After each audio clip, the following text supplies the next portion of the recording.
chapter 18, in case you couldn't tell. All right, we are starting off with the world in a terrible, terrible state. Thanks to the death of Balder, what can no longer happen in the world? What cannot take place without him? Barnes. Yeah, he is the joy of the world, light and happiness and joy, but there's actually a season we associate with light and happiness and joy. What's that, Bove? Spring. I'm calling on both of you by name. I already knew that. Spring. Balder causes spring with his smile. So no Balder means no spring. Blah. We have what is called Fimbulvetter. Fimbulvetter literally means endless winter. Now, I think we've already talked about this before, but I will reiterate. We know geologically and archaeologically that there are times when a volcano will erupt and put so much dust in our atmosphere, or a meteor slams into the earth and puts a big plume of dust in the atmosphere, that we don't have a summer. It cuts off enough of the sunlight that the whole climate worldwide is affected. Now, down in Greece, they're like, oh yeah, this is a really bad cold year.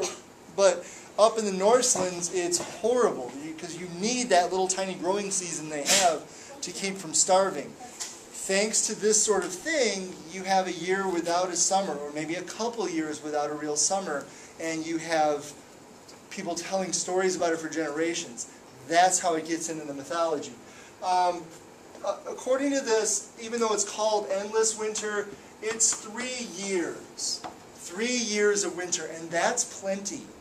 I mean, think about how you guys feel by February in Michigan. You're like, could it just end? Oh, please make it go away. Think about it, 3 years of that. That would be ridiculous. What's going on in the world of men during that time? What's happening? Yes? Lots and lots of wars.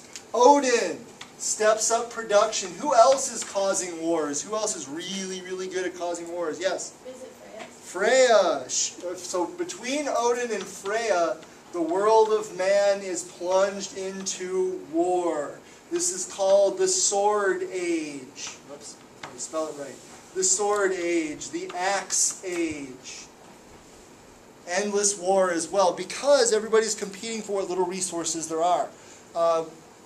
Villages would go a Viking when they ran out of crops, when they needed loot to survive. And this is supposedly a time where that never stops. So people are, and of course, what is Odin's motive in stirring up these wars? That's not just because he likes war, although he does. Yes? Getting people for Ragnarok. Getting people for Ragnarok. We're filling the hall known as Valhalla. We have to get more and more of the Einherjar. And the story of this, it seems to be Odin thinks he can win it. Despite the fact that the prophecy of Ragnarok is supposed to be a no-win scenario, these stories make it sound like Odin thinks, man, if I could just get enough guys. That's why he really wanted Hermod to get Balder free. He wanted Balder back because he wanted a few more years. He wanted to put off Ragnarok because he didn't have enough men in Valhalla yet. So he is trying to pack Valhalla. Things on Earth start to look like this. This is what would happen if we lived in Fimbulvetter. Our Volkswagen Love Bus would be just coated with us. Horrific, I'm sure. We got to talk about some women that we haven't really touched on too much yet. These are 3 women known as the Norns. And they are the Norse version of some of our old friends. What do you suppose they would be in Greek mythology, sir? It is the Fates. They are known as Skuld, Verdandi, and Although it is sometimes, I mean, this is the word weird comes from her name. Weird. I mean, it's also synonymous with death in some ways. So, Skuld is the maiden, Verdande is the matron, and Urd is the crone. And they don't weave a tapestry together. Can you see what they're doing here? They are braiding a rope. They wind a rope. If you've ever picked up a really big rope, and actually a big rope is made of smaller ropes, and each of those smaller ropes is made of threads, and those threads are all wound together in a certain way. There's an art to rope making. It's very, very difficult to make it, to do a really good one. In this case, they are winding a rope. What they do with the rope is they wind it around the bole, the trunk of Yggdrasil, around the world tree. They do this to strengthen it. In olden days, if you had a big tree on your property and you didn't want to lose, like say a storm came along and cracked it, nowadays we would put up metal wires and stakes in the ground, things like that. But back then, you would wrap a big heavy hawser or rope around the trunk of the tree to make it super tight to help strengthen the tree. That's what they're doing. They are trying to weave the rope of destiny and put it around the tree to strengthen the tree. They also have another job. They go along and try to fix something caused by somebody else. Here's another version of the same picture. Here, Skuld looks awful lot like a Valkyrie there. She's got the Wagnerian-influenced hat and breastplate. Alright, here's another one. They look kind of ghostly there, weaving this little rope. Here we go, this is what I'm looking for. What is that? What's that down in the roots of the tree? Yes? I can't remember its name. What does it do? It poisons the tree roots. Yeah, it chews on the tree roots. It tries to destroy the thing that's holding all the 9 worlds together. They go around behind it. They don't confront the dragon directly. They sneak along behind the dragon. Urd has a well. It's called the Urd Well. And it gives them sacred water. They sprinkle that sacred water on the roots, and the roots grow back behind the dragon. The dragon comes through, destroy, destroy, destroy. They come along behind it, heal, heal. The dragon comes back a while later, thought I ate all this. So, they're always fixing what the dragon does. They are trying to protect the structure of the universe. They're on our side. They're going to have a bad day, just like everybody else. Alright. On the day of Ragnarok, the world grows dark. It grows dark, well, let's put it this way. In Greek mythology, why do the sun and moon move through the sky? Why does the sun pass across the heavens every day? Yes? Because Helios goes by in his chariot. Helios is driving his chariot. Why? Because it's his job. He's been appointed to do so. His sister, Selene, she drives her chariot through the night sky for the same reasons. Sometimes she's up in the daytime too. But they just do it because it's their job. It's a little more sinister in Norse mythology. Why do the sun and moon move through the sky in Norse mythology?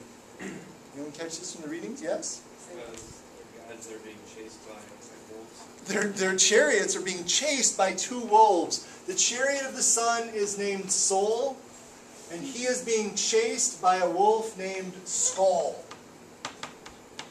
And the chariot of the moon, Muni, is chased by Hati.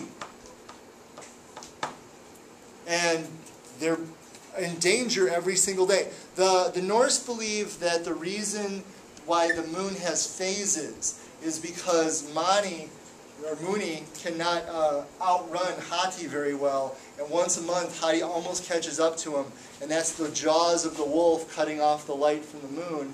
And then there's one night where he's actually in the wolf's mouth, and the wolf's about to swallow him. That's the new moon, when the moon is dark. And the next night, it appears again because he's pulling ahead. The wolf is getting tired. But don't worry, I'll catch up with him again next month. So, the day of Ragnarok, what happens is these 2 finally get fed.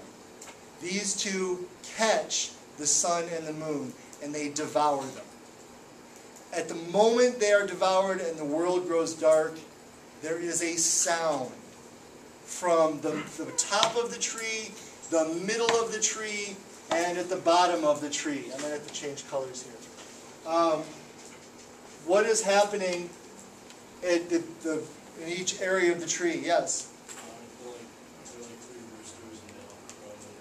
Yes. The roosters. The crow of the roosters is heard throughout the worlds. There is the golden rooster. He's the only one we have a name for. His name is Gulinkambi. And there is the silver rooster in the lower branches near the world of men. And then there is the bronze rooster down in the roots. And this sound is sort of the beginning of the end. At this sound, a bunch of stuff happens at once. What holds up the dome of the sky? Remember, the dome of the sky is Ymir's skull. What is holding up? Maybe remember from chapter 1? It's kind of a weird thing, yeah? Yeah, oddly enough, there are 4 dwarfs that hold up the sky, and they are called north, south, east, and west, or at least the Norse versions of those words. Now, when they hear this, they drop the sky. They just drop it. So the whole sky plunges down. The sky is falling. The sky is falling. The Chicken Little story might have its roots here in this, because when they drop the sky, the stars rain down. You have the rain of stars into the ocean. And so that last little bit of light falls down into the ocean. It is now the time for all prisoners to be free. All bonds break. So, the rope of destiny, the rope that the Norns were working on here, let me go back to the rope. This rope snaps. Now, that doesn't mean that all of our lives suddenly part or anything like that, but it means that the tree is now vulnerable. The tree is not as strong as it once was. All right. So the rope snaps, and when I say all prisoners are freed, who am I talking about? Specifically, what prisoners are we so worried about? Yes? Loki and the giantess's kids. Loki and all of his children. All right, so let's start with this child. Fenrir. How is Fenrir the wolf restrained? What is keeping him in one place? Yes? Like thread-like chain. Yeah, the thread-like chain. Do you remember its name? It is called Gleipnir. Gleipnir, at the sound of the roosters, Gleipnir loses all of its magic. It is no longer magic. It snaps. It becomes no more than a thread. The wolf spits out the sword, and he goes bounding off, looking for a fight. The second child of Loki is Jormungand, the Midgard serpent. And Jormungand is always trying to do what? What is he trying to get out of? Yes? The ocean. He is always trying to get out of the ocean. He is finally going to succeed. He crawls onto land. He comes ashore. And he begins poisoning the world of men. Remember, Jormungand is a poisonous creature. He is breathing poisonous fumes. And he begins climbing the tree. Poisoning things as he goes, winding his way up toward Asgard. This third child of Loki is Hela. The walls of Helheim. The walls fall down. This is a walled kingdom, but it's also a prison. Yes, she rules over that land. But remember, there are 2 sides to her story always. Yes, she is a queen. She is also a prisoner. Now the walls fall. Garm, her hellhound, is free. Garm and Hela start making for the world of men. They are going to...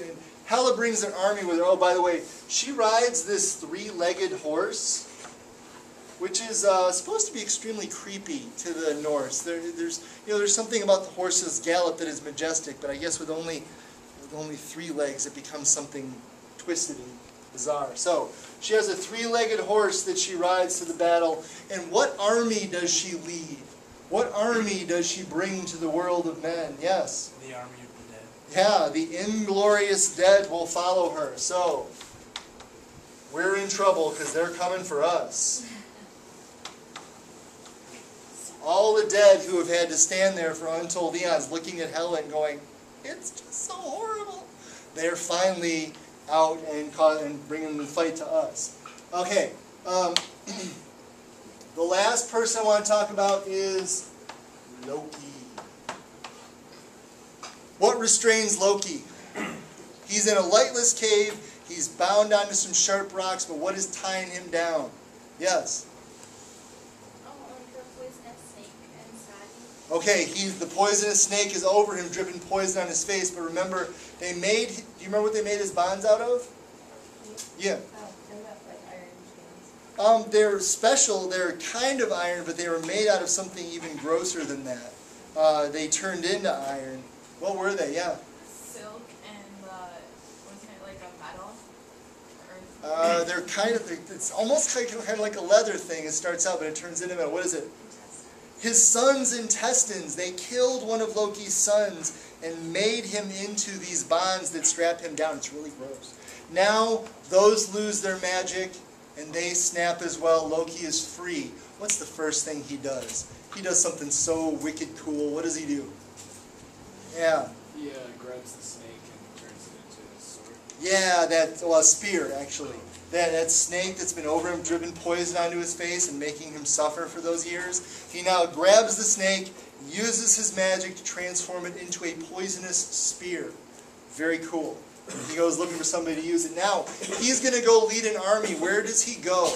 Remember, he was originally a fire giant, but he doesn't go to the fire giants. They've got their own leader. Where's he going to go? Yeah. He goes to Jotunheim.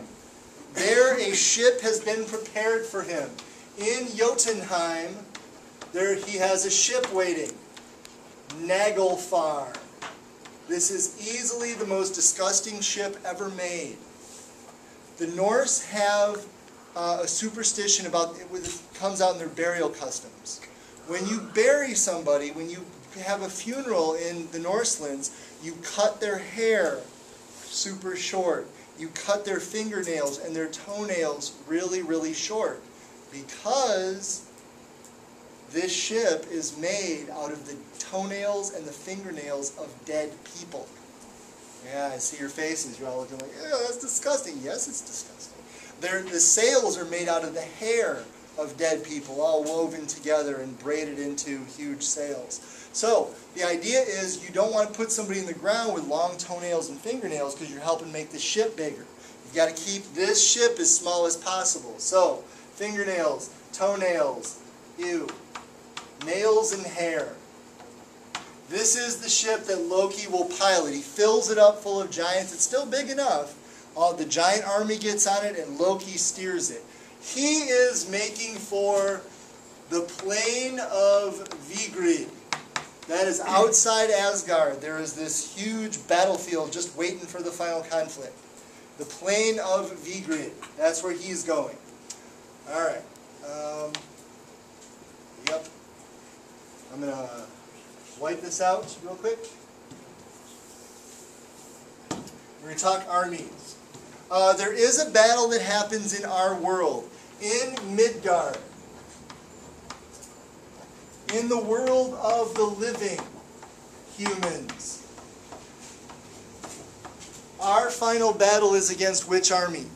Which army comes a-calling looking for some payback? Yeah. Is the dead. This is the first zombie flick.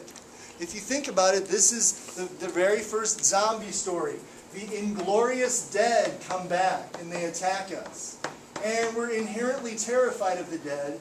And these are the ones who didn't die in battle, so they're not real warriors, but it's still really creepy to be swarmed over by dead people.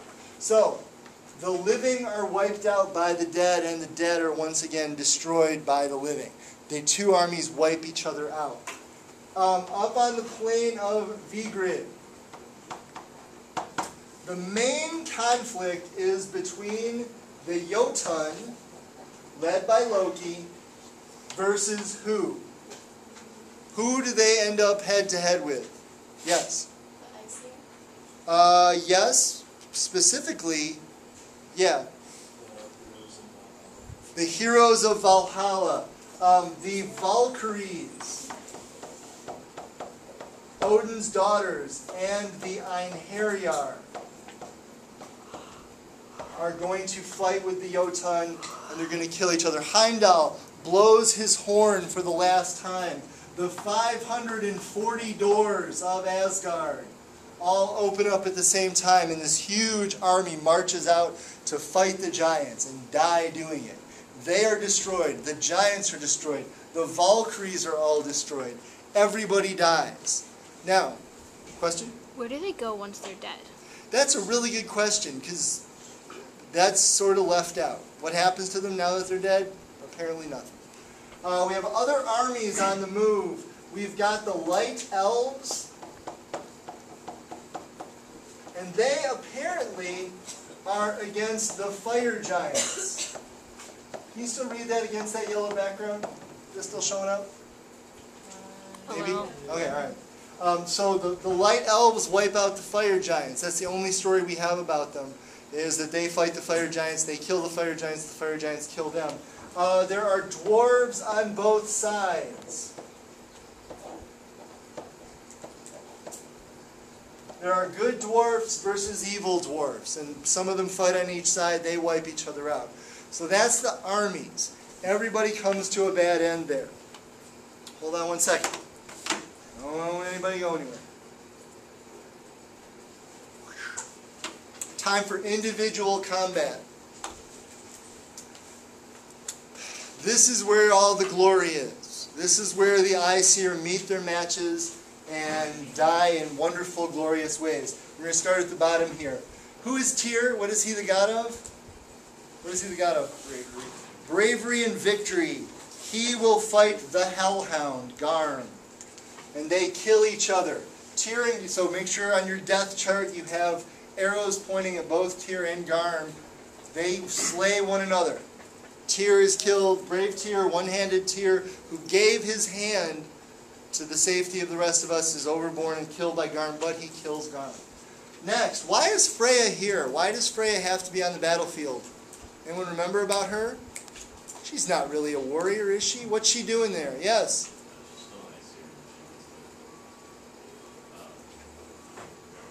Well, you're on the right track, yes? Yeah, because of her punishment, because she swears an oath to atone for the way she got her necklace, she has to start battles. So she's there on the battlefield. Who gets her? Who kills Freya? Yes? Louder? Hela. So if you think about it, what kills love? Death. The goddess of death kills love.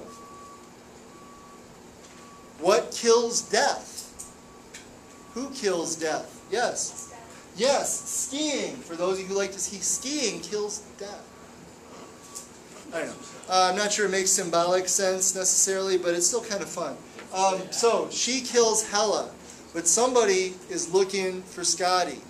Who is looking for her? Yeah, Loki. Remember, he owes her some payback. You know, all he did was make her laugh, and she hung a poisonous serpent over him. Now he shows up with that poisonous serpent as a spear and says, "Hey, remember this?" So Loki kills Scotty with that same serpent that she hung over him. Now, we get to one of the best combats between Loki and who?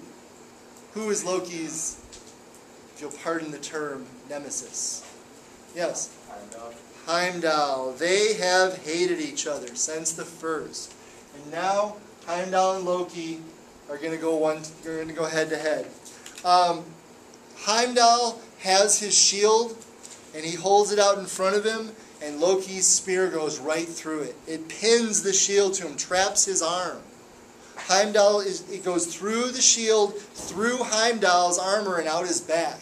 And Heimdall is writhing there in pain from the poison, but he sheathes his sword, pulls himself up the spear, takes out his sword, and chops off Loki's head. Hooray! I love that story.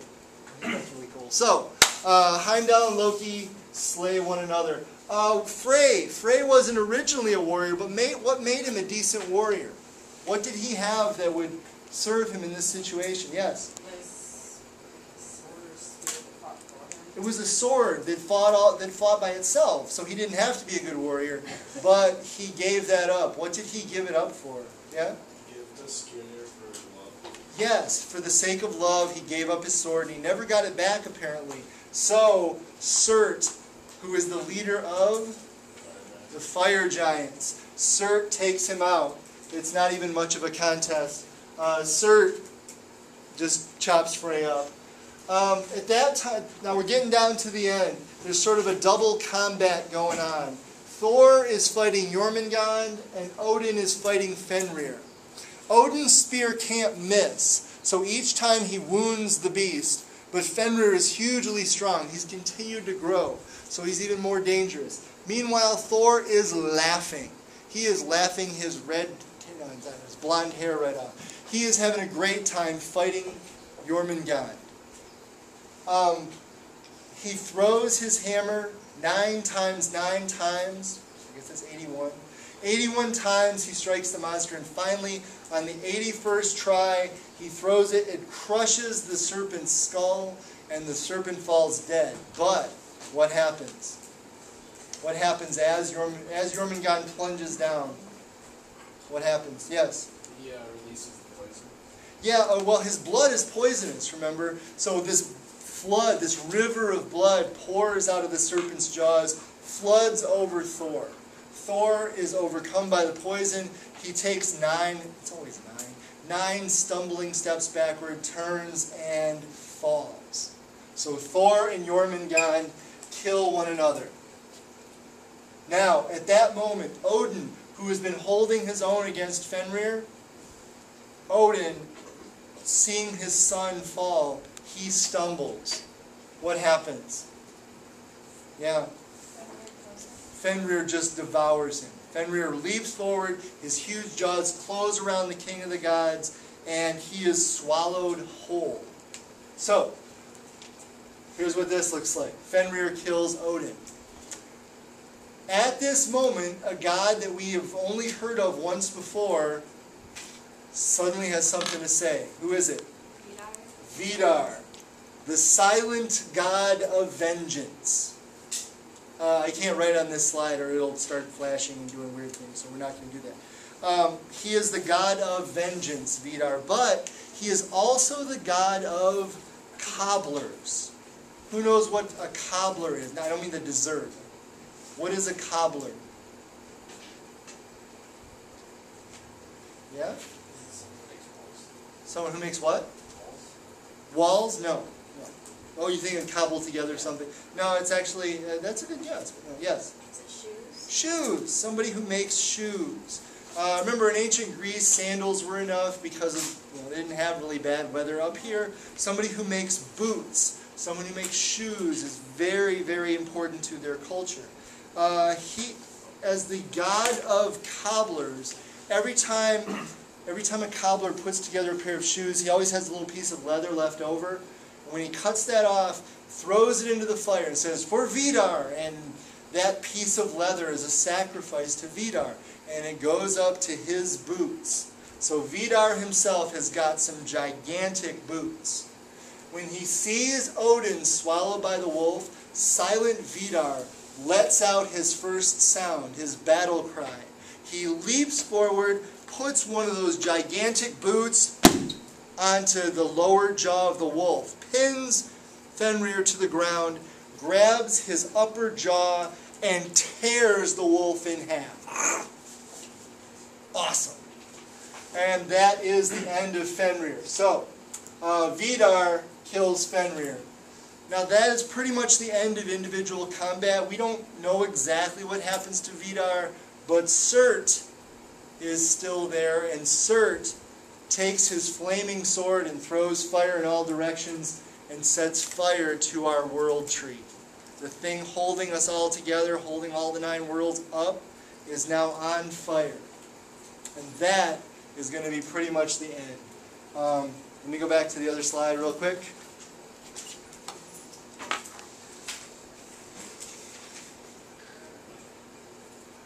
I have some action scenes here from the fighting. This is supposed to be Loki. Loki is no longer handsome by this time. kind of been consumed by the evil. So here's Loki and Heimdall sorting one another. The battle's going on in the background. This poor guy, I don't know if you can see here, but here's the bottom jaw of the wolf. Here's the top jaw of the wolf. Wow, that's extra large wolf. Here's a picture of Thor fighting the Midgard serpent. Lightning action going on there. This is kind of a cool picture because look, we've got Surt with his flaming sword over here fighting with Frey. We've got a really gigantic jawed wolf here attacking Odin. Odin is on Sleipnir. He is spearing the wolf through the jaws. Here is the Midgard serpent down here. Thor has his shield wedged into the monster's mouth, and he's raising the hammer to bring the smack down there.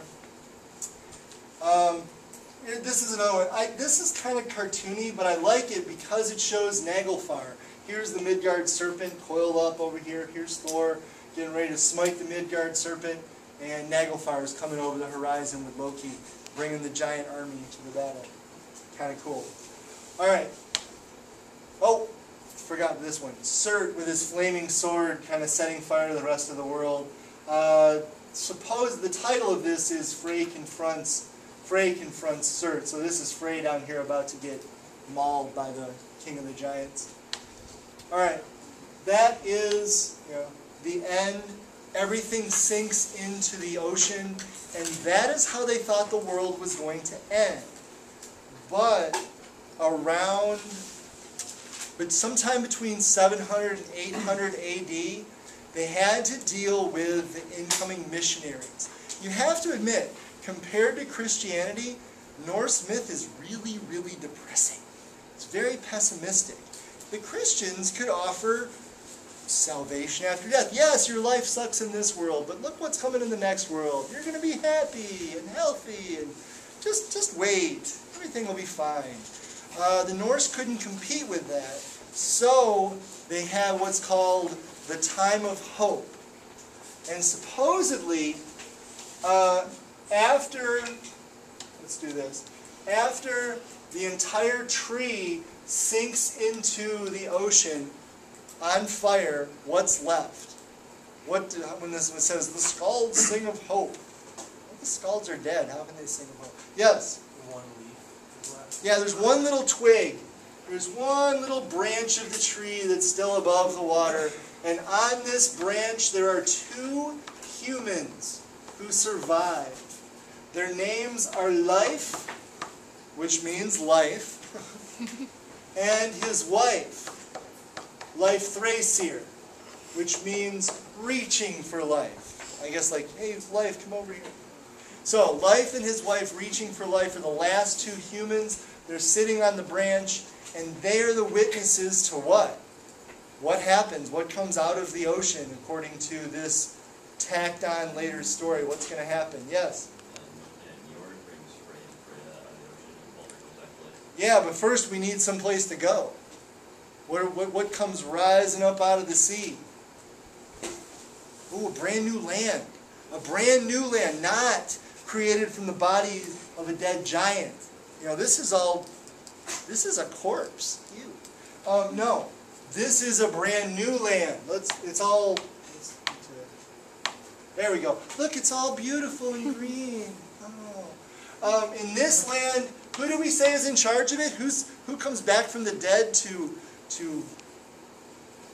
keep this land as his own?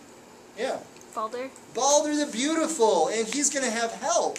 Not just Balder, the god of light and goodness, but also his brother Hoder, cured of his blindness. So symbolically, Hoder is now better. So Balder and Hoder will be in charge. Somebody mentioned Njord. What does Njord do at Ragnarok? What happens to Njord during Ragnarok? Yeah. Yeah, he sits the whole thing out. He doesn't partake. He stays in the sea. And so Njord comes back after, when this new world rises up, ruled by Balder and Hoder. Njord comes back, and oddly enough, who does he bring with him? Because this land needs fertility. Come on, who are our gods of fertility? People who have answered much of today. Yeah? Frey and Freya are coming back.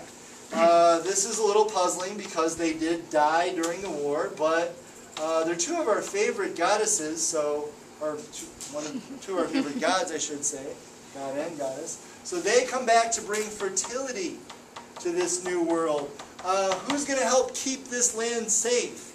Who else has apparently survived? Yeah. Thor's two sons, Magni and Modi.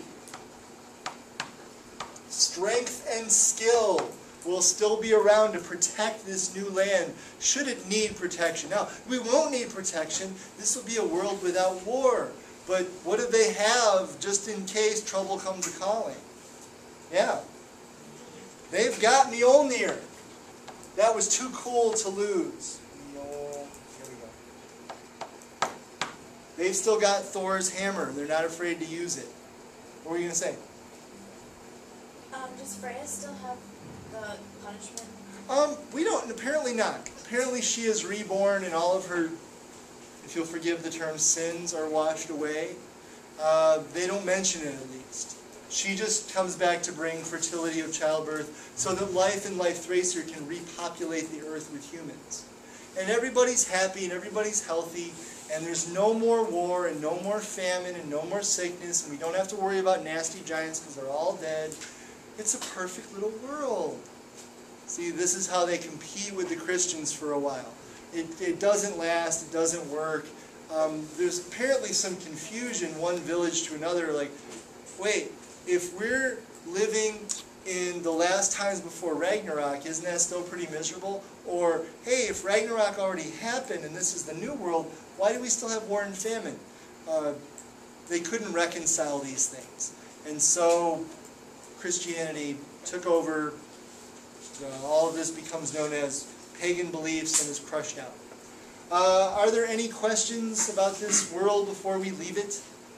Yes? What was the two humans' names again? Oh, Life and Life Thracer. And from them, the new human race will, they're sort of the version of Deucalion and Pyrrha from Greek mythology, who restarted the human race after Zeus's flood. And that is pretty much it. You can turn it off.